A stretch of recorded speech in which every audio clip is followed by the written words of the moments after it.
Thank you very much. Please. Thank you very much.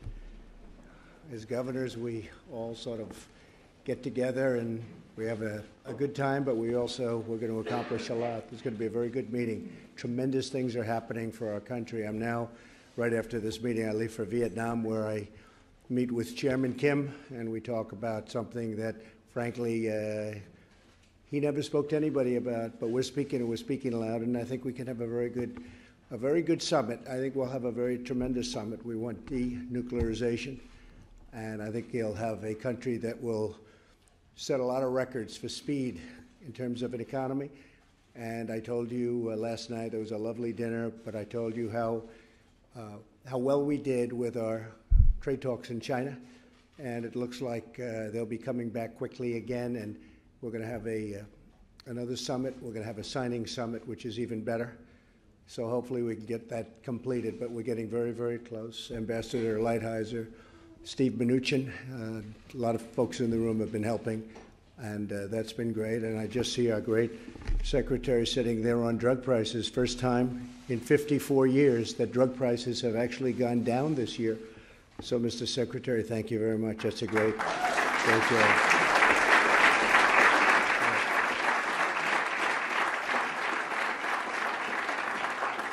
Today it is my honor to welcome our nation's governors back to the White House after a wonderful evening last night, and I'm deeply grateful for your presence, your partnership, and your friendship. Many of you are such good friends as we work together on behalf of all Americans. We're here to forge bonds of cooperation between our federal, state, and local governments as we strive to deliver a safe, bright, and prosperous future for every community in our magnificent nation.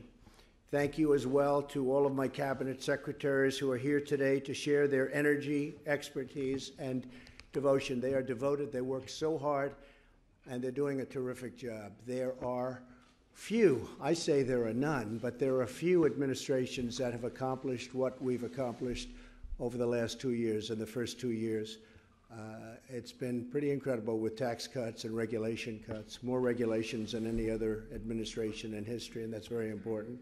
And we still have regulation, but you don't have 10 of identical regulations that you have to get approved and wiped out from different departments. So we've really cut it down. A highway that would take 17 or 18 years of approval now takes probably 2, and we're trying to get it down to 1. And it may be rejected on various grounds, including environmental, but we have it down to 2, and we think we can get it down further. So that'll be something.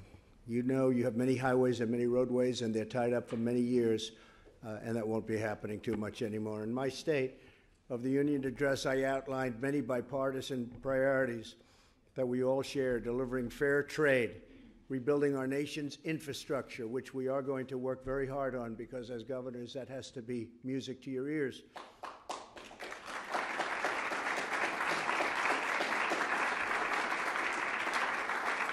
And I would like, on infrastructure, I would like you to call your senators and call your congressmen and women and get it done, because I'm ready. I want to sign. I am totally ready.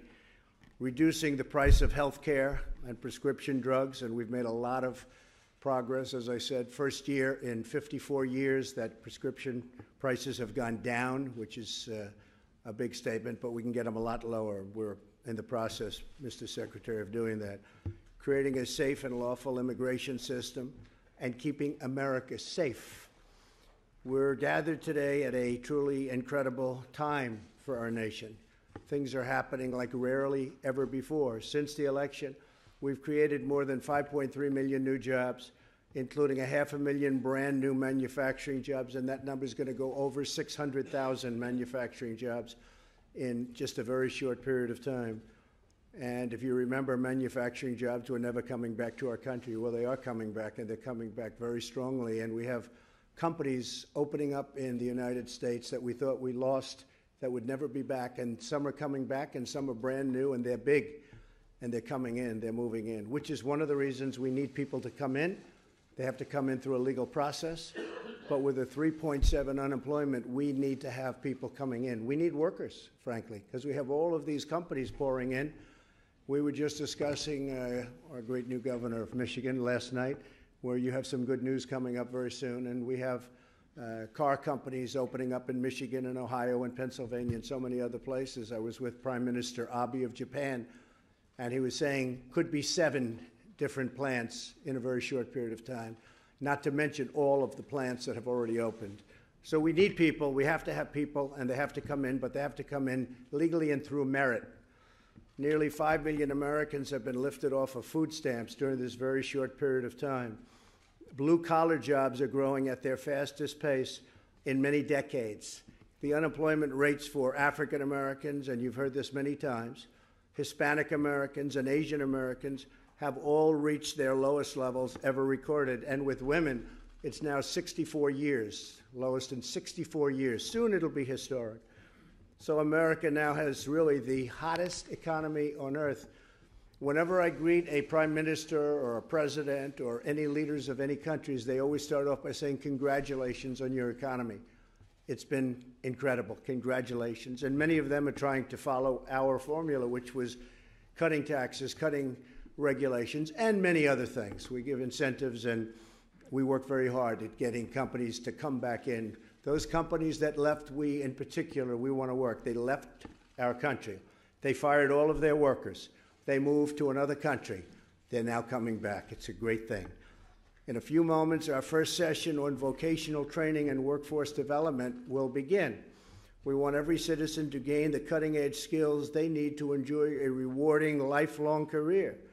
Many of the governors here today have identified this as a very top priority. My daughter Ivanka, who's going to be speaking later, she has been so much involved, so incredibly involved. Where's Ivanka? Ivanka, keep going. My daughter's created millions of jobs. I don't know if anyone knows that, but she's created millions of jobs. So because of our roaring economy, there are more opportunities than ever before to get sideline workers. And these are people that lost jobs and have never gotten them back, but now they're coming back and very, very rapidly get these sideline workers back into the labor force.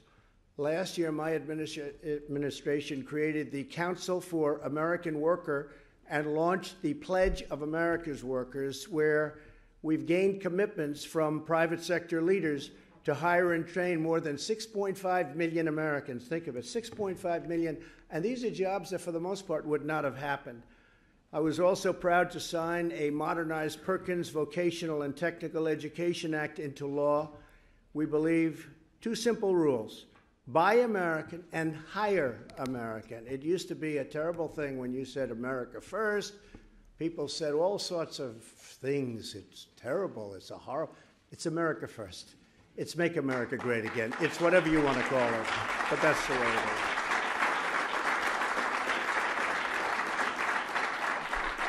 I mean, you know very well, and some can't say, and some can say proudly, but we would focus so much on other countries. It was almost like we put those, not almost, we put those countries ahead of ours. We actually took those countries, put them ahead of ours. We can't do it. And we're going to help other countries, and we have great relationships, but we can't do that anymore. It's America first.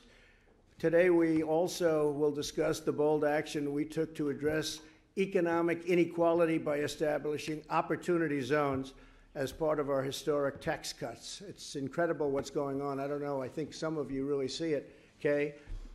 You see what's going on with the opportunity zones, far greater than anybody thought. And we've done a lot of them, and they have great incentives. And money is being put in by very rich people and rich companies in areas that you would have said nobody will ever invest in. We established incentives for investment in more than 8,700 distressed areas that you have designated in each of your states. You're designating some tough places. I say, can they give us some tougher places than that? They are tough. And it's incredibly, for the first time ever, it's really working. The concept was always good, but it wasn't done properly. I want to thank you for partnering with us in this critical effort to lift up neglected and totally forgotten communities. I also want to thank every governor here today who is supporting our new U.S.-Mexico-Canada agreement, the USMCA.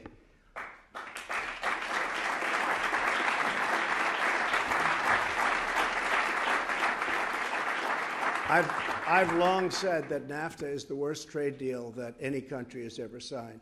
it emptied us out. We had a surplus with Mexico and Canada, and we went to a $130 billion trade deficit with the combination of Mexico and Canada.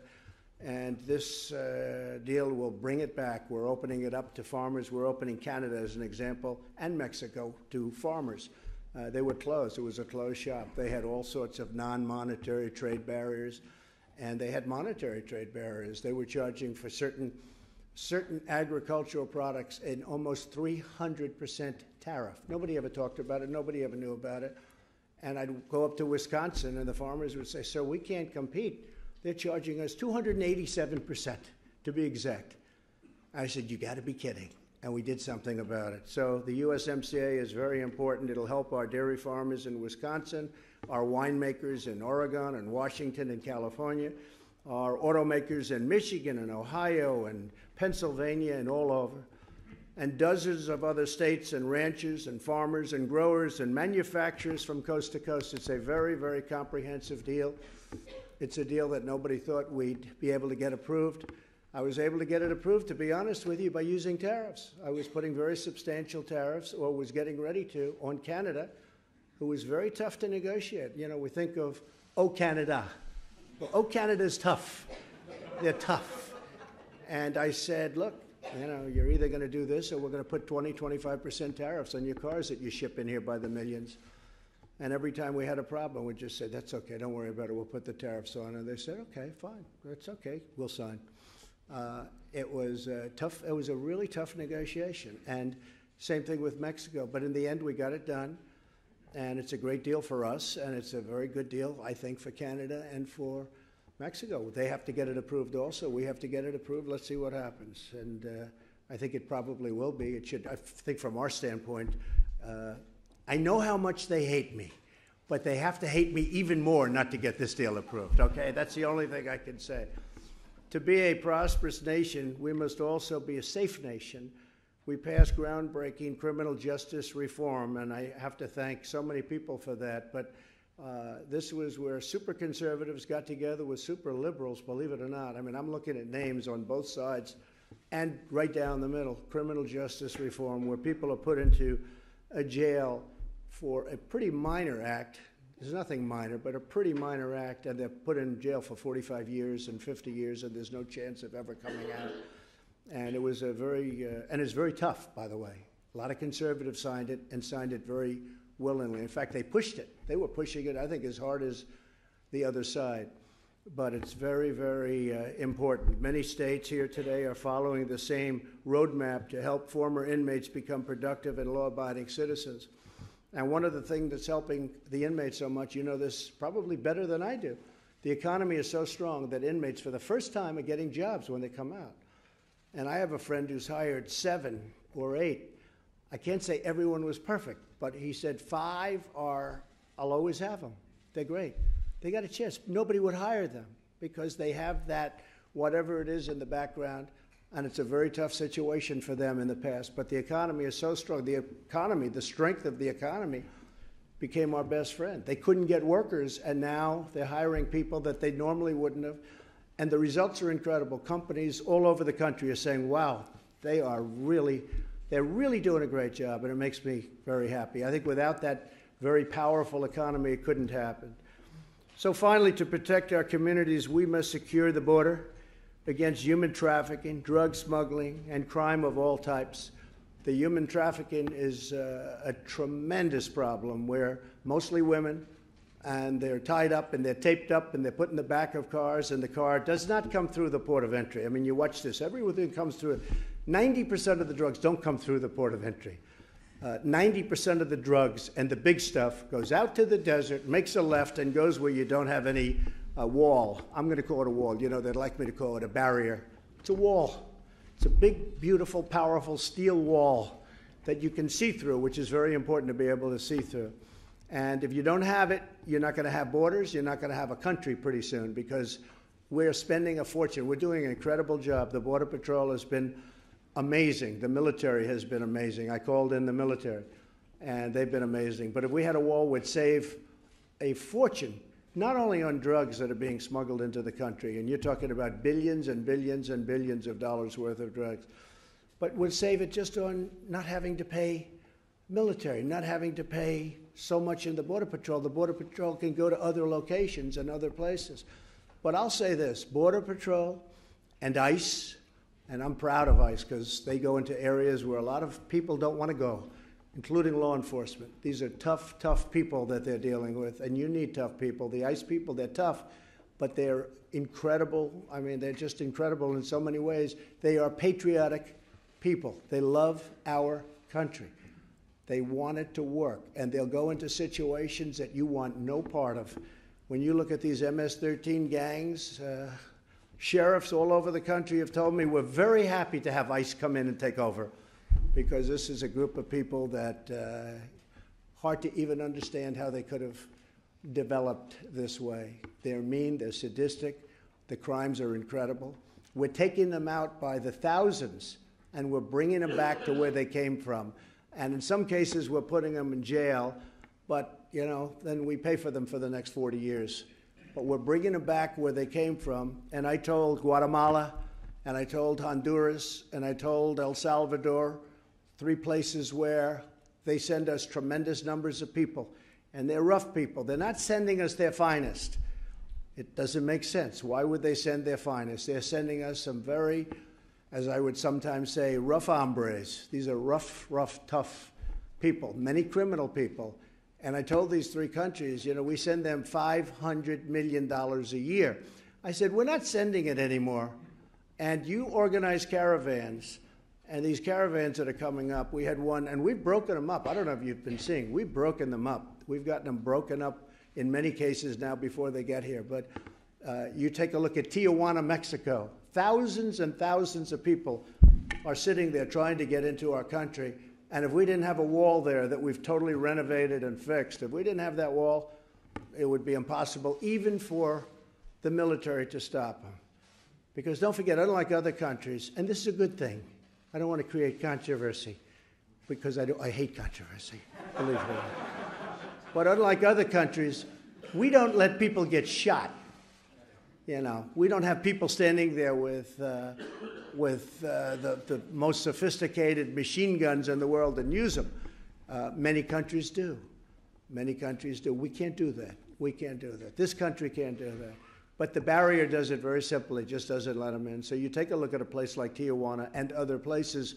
It's incredible what that wall has done. And that's not even the upper, you know, the best of our walls. We have a great system now. We have a prototype. We have, I expect to have 250 to 300 miles of wall built in the very near future. Secretary Nielsen is here right now, and we will shortly have about 200 miles under construction. We just started a 47-mile patch. We have different patches. We bid it out tough. We have a much better prototype. It's actually a beautiful wall. It's a beautiful looking, actually, you know, I've always said part of the wall was that previous administrations, when they did little walls, they built them so badly, so unattractive. So I wouldn't want them in my backyard. And the new one is incredible looking. It's a piece of art in a sense. It's still, and it's, by the way, more effective. It's more effective. So we are doing a job. We're getting it up. We have beautiful prototypes. We're working with the Army Corps of Engineers, who are total pros. And I don't know if you saw what I put on Twitter, but I put on Twitter a piece of it. That's not the new prototype. The new prototype has started in different locations. But we're going to be pretty soon having well over a couple of hundred miles of wall up. We don't have to go 2,000. We never planned on going 2,000. It's 2,000 from the Gulf to the Pacific. It's 2,000 miles. But you have many natural boundaries, including really tough waters, which you don't need the wall. We have very, very rugged mountain areas, which you don't need the wall. Actually, if we do a really good job, and if we have some money left over, we might even throw them in areas where you would say you don't need them because they'll figure a way. That will be the area. That will become the weak spot. It's like water. It just seeks its own. But these people, they have the traffickers. They're vicious. They're smart. The coyotes. How about the name Coyote? They have people tied up, put in the back of trucks and vans. They can't go through checkpoints. They have to go through open areas. You can't walk through. You can't go through it because even if they don't do much of an inspection of your truck or your car, they do open the back door or they do look through a window. You can't have women sitting there that are tied up. So when I hear the other side say, and we have some of the other side here, but when I hear the other side say, oh no, everything goes through the checkpoint, that's absolutely false. You have areas where you literally have roads that are carved in the sand, that it's used so much. They go right through these roads, they go right, they hang a left and hang another left, and welcome to the United States. There's nobody there to even talk to, because you're talking about 2,000 miles. You're talking about a lot of area. So we're doing really well on the wall. The emergency you've all been reading, we do have an emergency. We have an emergency of people pouring into our country that we don't want. Criminals, smugglers. We have drugs pouring into our country. We can't have it. We can't have it. We cannot allow this to happen to our country. Most drugs, most of the major drugs are coming through the southern border.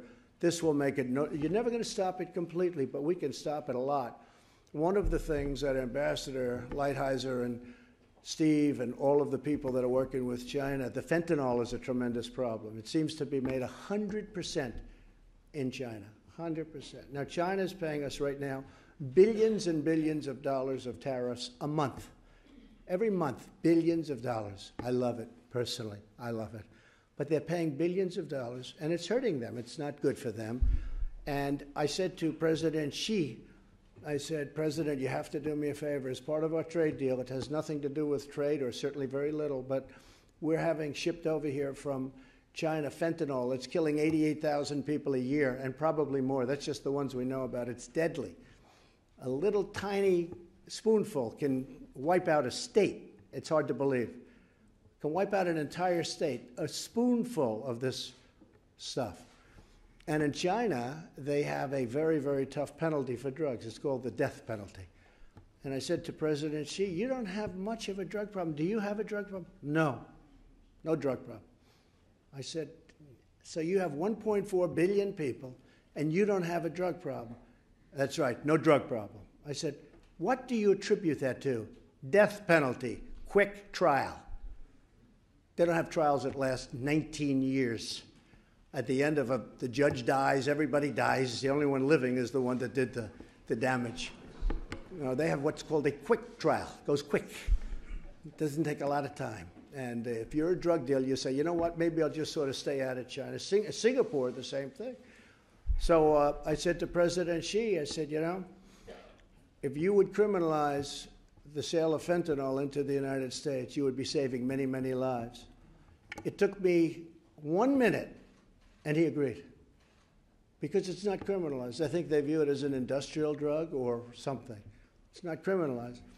And as part of our deal, and Bob, don't forget to put that down, but as part of our deal, I think we're going to get a criminalization of fentanyl being sold into the United States. It'll stop. It'll stop.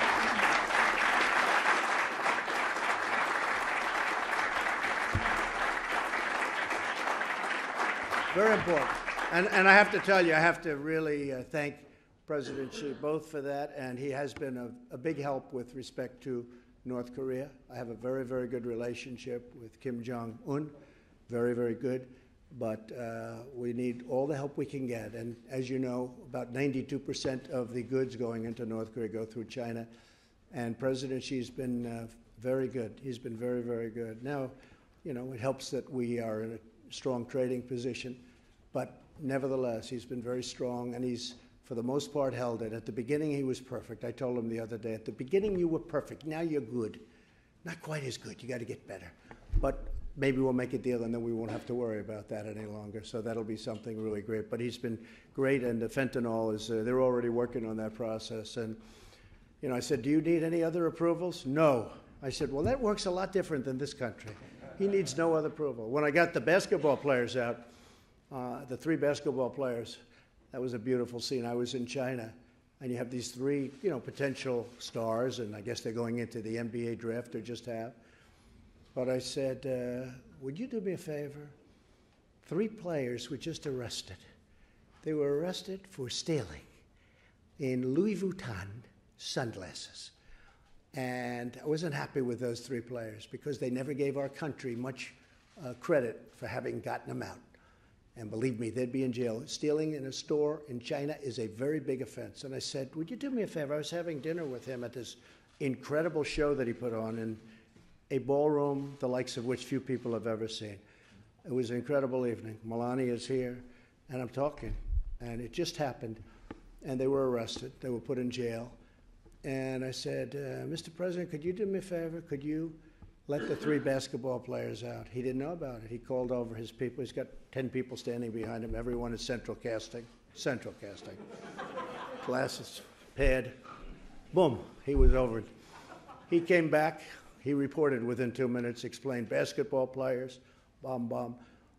And I said, it would be a great thing if you could possibly let them out. He goes, so be it. They are out. I said, is this different than our country? Huh? Is this a little bit different? And we got them out. Then we came back, and the one father said, well, we don't know that Trump helped. I sent a consultant. That consultant would have gotten nowhere.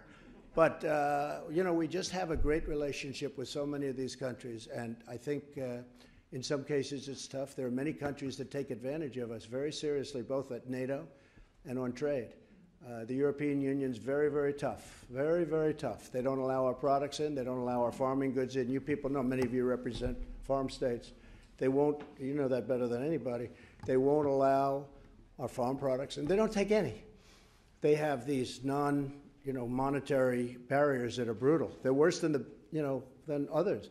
The cars, they charge us big tariffs, and it's very hard for a car to get in, number one, but if it does, they have to pay a big tariff, whereas we charge them almost nothing when they send their cars to us, Mercedes and BMW and all of the things that they send. So we're taking care of it. I mean, we've informed them that, look, if you're not going to play ball, President Obama in 8 years couldn't do a thing. They wouldn't even meet with him.